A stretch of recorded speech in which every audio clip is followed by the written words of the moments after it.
Hello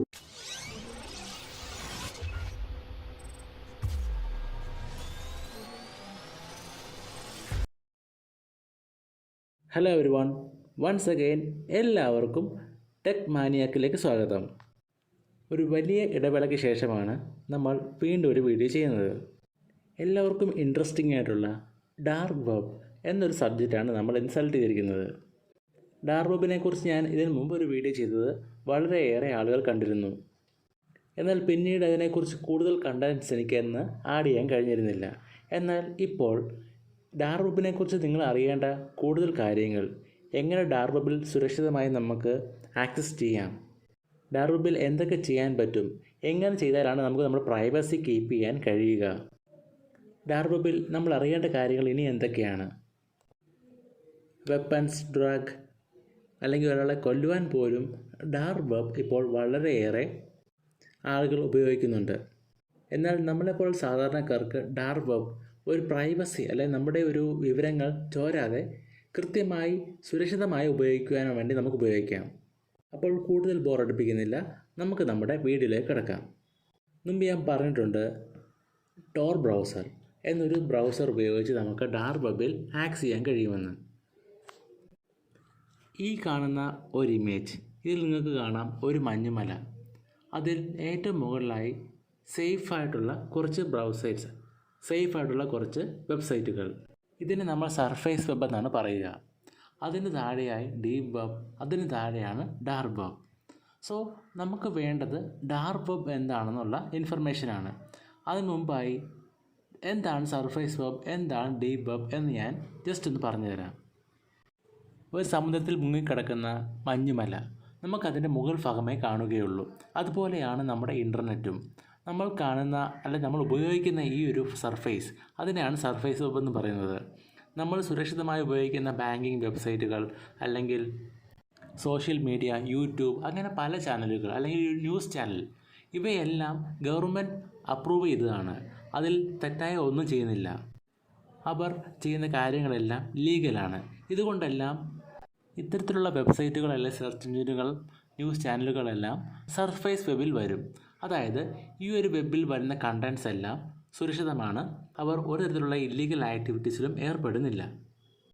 എന്നാൽ deep web എന്ന് പറയുമ്പോഴത്തേന് ഇത് നമുക്ക് ആക്സസ് ചെയ്യണമെങ്കിൽ ഒരു പ്രത്യേക പ്രിവിലേജ് വേണം, അല്ലെങ്കിൽ ഒരു ഓതൻറ്റിക്കേഷൻ വേണം. അതായത് നമ്മൾ ഉപയോഗിക്കുന്ന ജിമെയിൽ അല്ലെങ്കിൽ നമ്മുടെ ഗൂഗിൾ ഡ്രൈവിലേക്കുള്ള കണ്ടൻസ്, നമ്മൾ സോഷ്യൽ മീഡിയയിൽ പോസ്റ്റ് ചെയ്യുന്നൊരു പിക്ചർ നമുക്ക് ഒരു ഗൂഗിൾ സെർച്ചിലൂടെ ഫൈൻഡ് ചെയ്യാൻ കഴിയും. എന്നാൽ നമ്മൾ ഒരു ഡ്രൈവിലേക്ക് അപ്ലോഡ് ചെയ്യുന്ന കണ്ടൻറ്റ്, അത് നമുക്കൊരു ഗൂഗിൾ സെർച്ചിലൂടെ ഒരിക്കലും കിട്ടുകയില്ല. അത് കിട്ടണമെങ്കിൽ അതിനൊരു ഓതൻറ്റിക്കേഷൻ, അതായത് ഒരു യൂസർ നെയിമും പാസ്വേഡും കൊടുത്ത് ലോഗിൻ ചെയ്യണം. എങ്കിൽ മാത്രമേ അത് ആക്സസ് ചെയ്യാൻ കഴിയുകയുള്ളൂ. അതല്ലെങ്കിൽ ആർക്കൊക്കെ അത് കാണാമെന്ന രീതിയിൽ നമ്മൾ അതിനെ ഷെയർ ചെയ്യണം. എങ്കിൽ മാത്രമേ അത് ആക്സസ് ചെയ്യാൻ കഴിയുകയുള്ളൂ. ഇതുപോലെയാണ് ഡീപ്പ് വെബ് എന്ന് പറയുന്നത്. ഡീപ്പ് വെബിൽ നമ്മൾ സേവ് ചെയ്യും നമ്മുടെ ബ്രൗസേഴ്സ് അല്ലെങ്കിൽ നമ്മുടെ സെർച്ച് എഞ്ചിനുകൾ, വെബ്സൈറ്റുകൾ, ഇവർ എല്ലാത്തിൻ്റെയും ഡേറ്റാ ബേസുകൾ ഉണ്ടാകുന്നത് ഡീപ്പ് വെബിലാണ്. ജിമെയിൽ, വാട്സാപ്പ്, മെസ്സഞ്ചർ, ട്വിറ്റർ, എല്ലാത്തിൻ്റെയും ഡേറ്റ സ്റ്റോർ ചെയ്യുന്ന ഭാഗമാണ് ഡീപ്പ് വെബ് എന്ന് പറയുന്നത്. എന്നാൽ ഡാർക്ക് വെബ് എന്ന് പറയുമ്പോഴത്തേന് അത് ഒരു ഇല്ലീഗൽ ഏരിയയാണ്. അതായത് നമ്മളുടെ ഗവൺമെൻറ് ബാൻ ചെയ്യുന്ന സൈറ്റുകൾ അല്ലെങ്കിൽ ഗവൺമെൻറ് ഇല്ലീഗലായി കണ്ട് നിരോധിക്കപ്പെട്ട സൈറ്റുകൾ, ഇവയെല്ലാം ഡാർക്ക് വെബിൽ അവൈലബിൾ ആണ്. അല്ലെങ്കിൽ അവർ ഇല്ലീഗലായിട്ടുള്ള എന്തെങ്കിലും ഒരു കാര്യങ്ങൾ ചെയ്തപ്പോഴായിരിക്കണം ഗവൺമെൻറ് അവരെ സ്റ്റോപ്പ് ചെയ്തിരിക്കുന്നത്. എങ്കിലും ഈ സൈറ്റുകൾ ഇപ്പോഴും അവൈലബിൾ ആണ്. ഇത് ടോർ പോലുള്ള ഒരു ബ്രൗസർ ഉപയോഗിച്ച് നമുക്ക് ആക്സസ് ചെയ്യാൻ കഴിയും. ഇത്തരത്തിലുള്ള ഇല്ലീഗൽ സൈറ്റ്സ് ഉള്ള ലൊക്കേഷനെയാണ് നമ്മൾ ഡാർക്ക് വെബ് എന്ന് പറയുന്നത്. ഇവിടെ ഒരു നിയന്ത്രണവുമില്ലാത്ത എല്ലാ തരത്തിലുള്ള ഇല്ലീഗൽ ആക്ടിവിറ്റീസും ഉണ്ട്. എക്സാമ്പിളായി പറഞ്ഞ ഡ്രഗ് ഡീലിംഗ്, അല്ലെങ്കിൽ ഒരാളെ കൊല്ലുവാനുള്ള കൊട്ടേഷൻ കൊടുക്കുന്ന സൈറ്റുകൾ, വെപ്പൺസ് ഡീലിംഗ്, ഹ്യൂമൻ ട്രാഫിക്കിംഗ്, എല്ലാ തരത്തിലുള്ള ഇല്ലീഗൽ ആക്ടിവിറ്റീസും ഇവിടെ നടക്കുന്നുണ്ട്. എന്നാൽ നമ്മളെപ്പോലുള്ളവർ ഇല്ലീഗൽ ആക്ടിവിറ്റീസ് ചെയ്യാനായിരിക്കുകയില്ല ടോർ ബ്രൗസർ ഉപയോഗിക്കുക. നമ്മുടെ പ്രൈവസിക്ക് വേണ്ടി അല്ലെങ്കിൽ നമ്മുടെ ഇൻഫർമേഷൻസ് മറ്റുള്ളവർ ട്രാക്ക് ചെയ്യാതിരിക്കാൻ വേണ്ടിയായിരിക്കാം. ഒരുപക്ഷെ നമുക്കറിയാം, നമ്മൾ ഒരു പിക്ചർ ഗൂഗിളിൽ സെർച്ച് ചെയ്ത് കഴിയുമ്പോഴത്തേന്, അല്ലെങ്കിൽ ഒരു പ്രൊഡക്റ്റ് നമ്മൾ ഗൂഗിളിൽ സെർച്ച് ചെയ്ത് കഴിയുമ്പോഴത്തേന്, പിന്നീട് നമ്മൾ ഏതെങ്കിലും ഒരു ഓൺലൈൻ സ്റ്റോർ ചെല്ലുമ്പോൾ ആ ഒരു പിക്ചർ കണ്ടൻറ്റ് അവിടെ കാണാം. നമ്മുടെ ഇൻഫർമേഷൻസ് പലതരത്തിലുള്ള സെർച്ച് എഞ്ചിനുകൾ ട്രാക്ക് ചെയ്തുകൊണ്ടിരിക്കുകയാണ് അവരുടെ ബിസിനസ് ആവശ്യങ്ങൾക്ക് വേണ്ടി. എന്നാൽ നമുക്ക് നമ്മളുടെ ഇൻഫർമേഷൻസ് സൂക്ഷിക്കണമെങ്കിൽ അല്ലെങ്കിൽ പ്രൈവസി കീപ്പ് ചെയ്യണമെങ്കിൽ നമുക്ക് ടോർ പോലുള്ളൊരു ബ്രൗസർ ഉപയോഗിക്കാം. എന്നാൽ ഈ ടോർ ബ്രൗസർ ഉപയോഗിക്കുമ്പോൾ നമ്മൾ സുരക്ഷിതമായി ഉപയോഗിക്കണമെങ്കിൽ ചില കാര്യങ്ങൾ ശ്രദ്ധിക്കണം. ഉദാഹരണത്തിന് നമ്മളിപ്പോൾ ടോർ ബ്രൗസറിൽ കയറി ഒരു സൈറ്റ് സെർച്ച് ചെയ്യുകയാണ്, ട്വിറ്റർ. ഇവിടെ സെർച്ച് ചെയ്യുമ്പോൾ നമുക്ക് കാണാം ഇവിടെ 3 ലെയർ പ്രൊട്ടക്ഷൻ ഉണ്ട്, എക്സ്ട്രാ ഒരു 3 layer protection. First of all നമ്മുടെ സെർച്ച് ചെയ്യുന്ന കണ്ടൻറ്റ് അത് നമ്മുടെ ബ്രൗസറിൽ നിന്ന് മറ്റൊരു രാജ്യത്തേക്ക് റൂട്ട് ചെയ്യുന്നു. അവിടെ നിന്നത് മറ്റൊരു ലൊക്കേഷനിലേക്കാണ് റീഡയറക്റ്റ് ചെയ്യുന്നത്. അവിടെ നിന്ന് പിന്നെ മറ്റൊരു IP-യിലേക്ക് പിന്നീടാണ് നമ്മൾ സെർച്ച് ചെയ്ത കണ്ടൻറ്റിനെ നമുക്ക് കിട്ടുന്നത്. ഇതുകൊണ്ട് തന്നെ ഇൻ കേസ് നമ്മുടെ ലൊക്കേഷൻ ട്രാക്ക് ചെയ്യാൻ ഈ വെബ്സൈറ്റ് ഓണർ ട്രൈ ചെയ്യുകയാണെങ്കിൽ നമുക്ക് അവർക്ക് കിട്ടുന്നത് നമ്മുടെ ലാസ്റ്റ് കാണിച്ചിരിക്കുന്ന ഈ ഒരു ലൊക്കേഷൻ ആയിരിക്കും. അതുകൊണ്ട് തന്നെ നമുക്കൊരു പ്രൈവസി ഉണ്ട്. അതുപോലെ തന്നെ വെബ്സൈറ്റുകളുള്ളൊരു കോമൺ കണ്ടൻറ്റാണ് ജാവാസ്ക്രിപ്റ്റ്. ഈ ഒരു ജാവാസ്ക്രിപ്റ്റ് എന്ന് പറയുന്ന കോഡ് അല്ലെങ്കിൽ ഒരു ലാംഗ്വേജ് ഉപയോഗിച്ച് കോഡ് ചെയ്യുമ്പോൾ നമ്മുടെ ലൊക്കേഷൻസ് ട്രാക്ക് ചെയ്യാനും അതുപോലെ തന്നെ നമ്മൾ ഏത് ഡിവൈസാണ് ഉപയോഗിക്കുന്നതെന്നും എല്ലാം വെബ്സൈറ്റ് ഓണേഴ്സിന് ട്രാക്ക് ചെയ്യാൻ കഴിയും.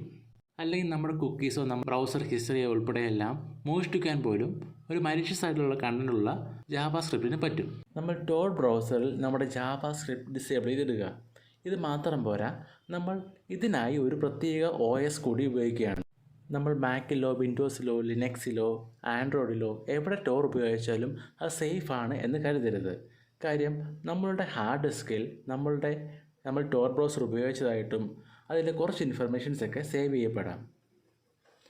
അതുകൊണ്ട് തന്നെ നമ്മൾ ചെയ്യാൻ പോകുന്നത് നമ്മൾ ഇതിനായി ടെയിൽ എന്നൊരു OS ഉപയോഗിക്കുകയാണ്.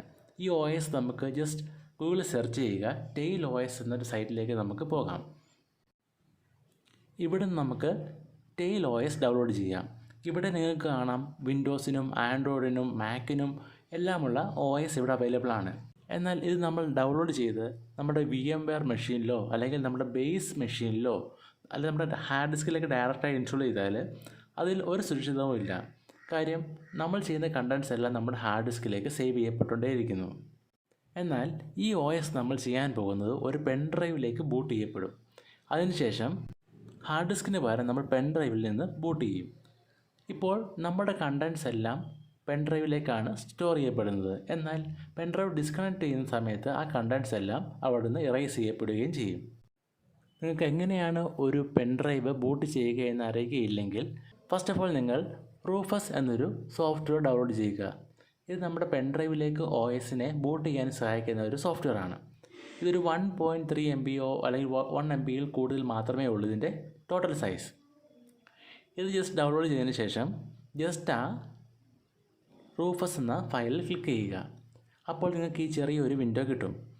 ഇവിടെ നിന്ന് നമ്മൾ ചെയ്യേണ്ടത് നിങ്ങളുടെ മെഷീനിലേക്ക് ഓൾറെഡി ഒരു പെൻഡ്രൈവ് കണക്റ്റഡ് ആണെങ്കിൽ ആ പെൻഡ്രൈവ് ഇവിടെ ഡിറ്റക്റ്റ് ചെയ്യും. അല്ല നിങ്ങൾ പെൻഡ്രൈവ് കണക്റ്റ് ചെയ്യുകയാണെങ്കിലും ആ ഒരു സോഫ്റ്റ്വെയർ ആ പെൻഡ്രൈവിനെ ഐഡൻറ്റിഫൈ ചെയ്തോളും.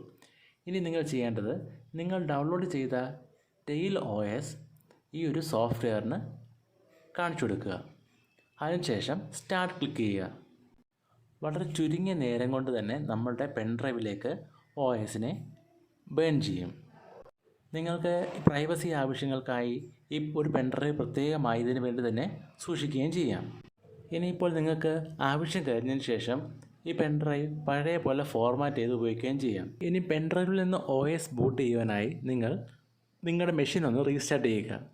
അതിനുശേഷം നിങ്ങളുടെ മെഷീനിൽ ബൂട്ട് മെനുവിലേക്ക് കയറുക. നിങ്ങൾ ബൂട്ട് മെനുവിൽ കയറുമ്പോൾ ഇങ്ങനൊരു ഓപ്ഷൻ കാണിക്കും. ഇവിടെ നിങ്ങൾ പെൻഡ്രൈവ് സെലക്ട് ചെയ്യുക, അതായത് USB സെലക്ട് ചെയ്യുക. അതിനുശേഷം നിങ്ങൾക്ക് നിങ്ങളുടെ ഈ OSലേക്ക് ലോഡ് ചെയ്യുന്നതായി കാണിക്കാം, ടെയിൽ OS. ഈ ഒരു മെഷീൻ ഷട്ട് ഡൗൺ ചെയ്തതിന് ശേഷം പിന്നീട് നിങ്ങൾ സേവ് ചെയ്ത ഒരു കണ്ടൻസും അവിടെ റിക്കവർ ചെയ്യാൻ കഴിയുകയില്ല. ഇവിടെ ഈ പിക്ചറിൽ കാണുന്ന പോലെ നിങ്ങൾ നിങ്ങളുടെ ടോർ ബ്രൗസർ സ്റ്റാർട്ട് ചെയ്യുക. ആദ്യമേ തന്നെ ടോർ ബ്രൗസർ ഓട്ടോമാറ്റിക്കലി സ്റ്റാർട്ടായി വരും. ഈ ഒരു സെറ്റിങ്സ് നിങ്ങൾ അതേപോലെ തന്നെ ഫോളോ ചെയ്യുക. ഇവിടെ ടോർ ബ്രൗസർ മാത്രമല്ല നിങ്ങൾ അറിഞ്ഞിരിക്കേണ്ടത്, ഇവിടെ ഒരു സെർച്ച് എഞ്ചിൻ കൂടെ നിങ്ങൾ അറിഞ്ഞിരിക്കണം. ഒരുപക്ഷെ എല്ലാവർക്കും ഡക്ക് എന്ന സെർച്ച് എഞ്ചിൻ അറിയാമായിരിക്കാം. എന്നാൽ ഇവിടെ അമയ എന്നൊരു സെർച്ച് എഞ്ചിൻ കൂടിയുണ്ട്. ഇതിൽ നിങ്ങൾ സെർച്ച് ചെയ്ത കണ്ടൻറ്റ്സ് എല്ലാം 100% ഒനിയൻ IP അഡ്രസ് ഉള്ള വെബ്സൈറ്റുകളാണ്. അതായത് നോർമലി നമ്മൾ കാണുന്ന HTTP പോലെ അല്ലെങ്കിൽ facebook.com അങ്ങനെയുള്ള അഡ്രസ്സ് ആവില്ല. ഇവിടെ ഒനിയൻ അഡ്രസ്സുകളായിരിക്കും നിങ്ങളെല്ലായിടത്തും കാണുക. ഇവിടെ ഒരുപക്ഷെ നമ്മൾ സെർച്ച് ചെയ്താൽ നമുക്ക് വെപ്പൺ ഡീലിംഗ് വെബ്സൈറ്റുകളോ അല്ലെങ്കിൽ ഒരുപക്ഷെ ഒരാളെ അസാസിനേറ്റ് ചെയ്യാനുള്ള വെബ്സൈറ്റുകൾ പോലും ഇവിടെ ഉണ്ട്. അത്രയ്ക്ക് ഡേഞ്ചറസ് ആണ് ഡാർക്ക് വെബ്. ഇവിടെ നമ്മൾ ഈ ഡാർക്ക് വെബ് ആക്സസ് ചെയ്യുന്നത് ഇല്ലീഗൽ ആക്ടിവിറ്റീസിന് വേണ്ടിയല്ല. ഡാർക്ക് വെബ് ആക്സസ് ചെയ്യുന്നത് ഒരിക്കലും ഇല്ലീഗൽ ആകുകയില്ല. എന്നാൽ അവിടെ ചെയ്യുന്ന ഇല്ലീഗൽ ആക്ടിവിറ്റീസ് എപ്പോഴും പണിഷബിളാണ്. ഇവിടെ നിങ്ങൾ നിങ്ങളുടെ ടോർ ബ്രൗസർ സെറ്റ് ചെയ്യുമ്പോൾ ഒരു കാര്യം പ്രത്യേകം ശ്രദ്ധിക്കണം. അതിൻ്റെ പ്രൈവസി ആൻഡ് സെക്യൂരിറ്റി സെറ്റിങ്സിൽ പോയതിന് ശേഷം അവിടെ പ്രൊട്ടക്ഷൻ സ്റ്റാൻഡേർഡിൽ നിന്ന് മാറ്റി സേഫസ്റ്റ് എന്നതിലേക്ക് മാറ്റുക.